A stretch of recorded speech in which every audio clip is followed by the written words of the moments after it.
Bonjour et bienvenue dans cette nouvelle vidéo. Aujourd'hui, je vais vous parler du cadre de référence. Alors, j'ai déjà évoqué le sujet dans d'autres vidéos, mais aujourd'hui, je voulais plutôt vous poser la question, est-ce que vous connaissez votre cadre de référence? Je vous explique ça tout de suite. Alors, le cadre de référence, c'est votre perception des choses, de la vie, des événements. Il se développe tout au long de votre vie, de votre enfance jusqu'à l'âge adulte, à travers 4 critères. Le premier critère va être l'éducation, le deuxième critère va être la formation que vous allez suivre alors tout au long de votre vie. Ensuite, on va retrouver la culture, même si là aussi c'est un peu particulier, donc je l'évoquerai pas trop dans ce sujet. Ça fera l'objet d'autres vidéos. Et ça sera surtout vos expériences. Parce que ce sont les expériences qui vont, après, par la suite, vous construire et vous faire appliquer vos formations et les valeurs que vous avez apprises et qu'on vous a inculquées lors de votre éducation. Alors, à quoi ça sert de connaître son cadre de référence? Tout simplement, ça vous permet de mieux trouver le canal de communication de votre interlocuteur ou de vos interlocuteurs. Pourquoi? Parce que à partir du moment où vous avez une culture, vous avez une formation, vous avez eu certaines expériences, vous allez rencontrer des décalages avec vos interlocuteurs. Alors quel que soit le contexte, mais ça pourra quand même avoir un impact assez important. Donc à partir du moment où vous le connaissez, ça va vous aider à repérer très rapidement comment vous allez pouvoir vous adapter pour évoluer dans un milieu ou dans un autre. Donc c'est pour ça que je vous pose cette question et que ça m'intéresserait d'avoir vos retours pour savoir si vous avez constaté par exemple que votre éducation qu'on vous a donnée, donc de l'enfance jusqu'à votre adulte, bon, on vous a inculqué des valeurs, des règles de fonctionnement, etc., etc. Mais bon, à la base, on les choisit pas forcément. Ça veut pas dire qu'elles sont bien ou qu'elles sont pas bien, c'est pas le sujet. Mais on se construit après, où on améliore et on développe sa propre, j'allais dire, ses propres valeurs en fonction de son propre développement.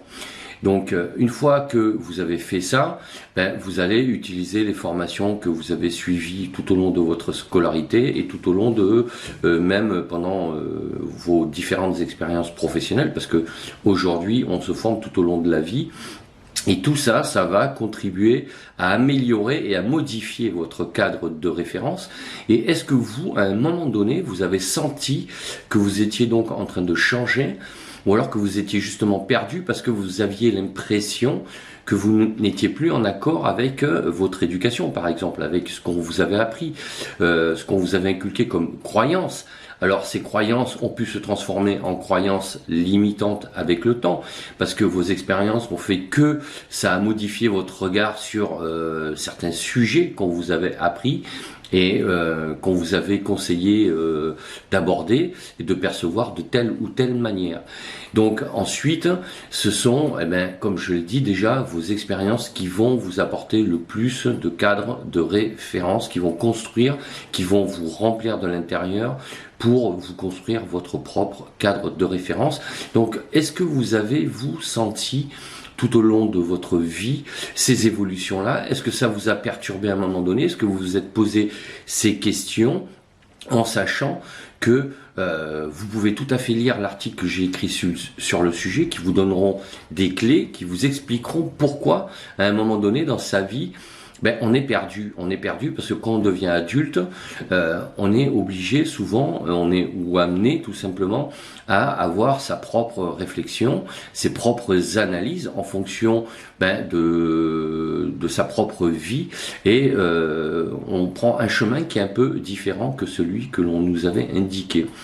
Donc, est-ce que vous avez conscience de ça? Est-ce que ça vous a posé un problème, notamment par exemple si vous souhaitez faire une reconversion professionnelle, si vous souhaitez changer de métier, si vous souhaitez faire une nouvelle formation, c'est que certainement vous éprouvez un besoin d'évoluer, de vous construire différemment, de prendre une autre direction, et donc vous allez construire un cadre de référence qui va être différent et complémentaire. Donc dites-moi ce qu'il en est dans les commentaires, n'hésitez pas à me dire si c'est quelque chose vous qui vous a interpellé, qui vous a posé un problème à un moment donné parce que vous sentiez que des changements se mettait en place et que vous aviez l'impression de ne plus être en accord avec ce que l'on vous avait appris, ce que vous aviez appris lors de formation et même pendant vos expériences professionnelles, parce que quand on travaille dans une entreprise, on est souvent, quand on débute, eh bien, on travaille avec des gens qui ont beaucoup plus d'expérience et qui, en fonction de leur propre cadre de référence, vous disent comment il faut faire les choses et selon quelle direction et avec quel principe, quelle perception. Voilà, donc n'hésitez pas à me dire en commentaire si vous aviez conscience que l'on était construit autour d'un cadre de référence, si vous aviez conscience, vous, du vôtre, et si vous l'avez senti évoluer ou si vous souhaitez le faire évoluer. Voilà, sachez que vous pouvez donc laisser un commentaire, liker cette vidéo, la partager et encore une fois, n'hésitez pas à aller lire l'article sur mon blog Cap sur vous, je vous mets le lien sous la vidéo de l'article et d'ici là, je vous dis à bientôt pour d'autres vidéos. Ciao, ciao.